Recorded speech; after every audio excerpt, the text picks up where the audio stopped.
ONGC লেবাররা হাজিরা সঠিক মূল্য না পাওয়ায় পথ অবরোধ করেন কাঞ্চনপুর নতুন মোটর স্ট্যান্ডের সামনে।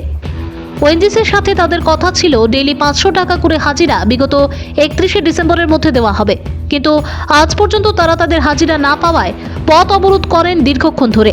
ঘটনার খবর পেয়ে ঘটনাস্থলে ছুটে যান Kanchanpur sub divisional police officer ও কাঞ্চনপুর থানার ওসি।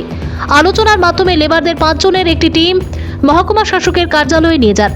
তাদের সাথে দীর্ঘক্ষণ আলোচনার পর মহকুমা শাসক প্রদীপকে ওনার কাছে লিখিত একটি দরখাস্ত জমা দেন।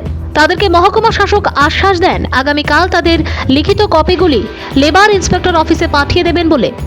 ওএনজিসি অফিস ঘরে তালা বন্ধ করে দিয়ে লেবাররা ওএনজিসির কর্মচারীরা এসে 3 দিন পরে তাদের টাকা দেবেন বলে। লেবাররা সংবাদের ক্যামেরায় জানান, জম্পুই হিল এবং বিভিন্ন জায়গায় অনেক জঙ্গলের ভেতরে গিয়ে তাদের কাজ করতে হয়। লেবাররা অতি সত্ত্বেও তাদের মজুরি না পেলে আগামী দিনে বৃহত্তর আন্দোলনে যাবেন তারা। 400 টাকা দিয়ে এখন চালের দাম 35 টাকা। আর কাঞ্চনপুর বাজারে শুয়ার মাংস 500 টাকা করে পাই না, তো 600 টাকা লাগে না। আমরা কি খামু স্যার? মানুষের থেকে 5 কেজি চাল লইয়া উধার লইয়া খাওয়ান লাগে এখন।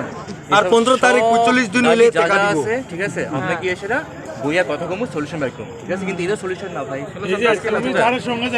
एसडीएम भी आओ, डीएम भी आओ, बीडीओ भी आने दो।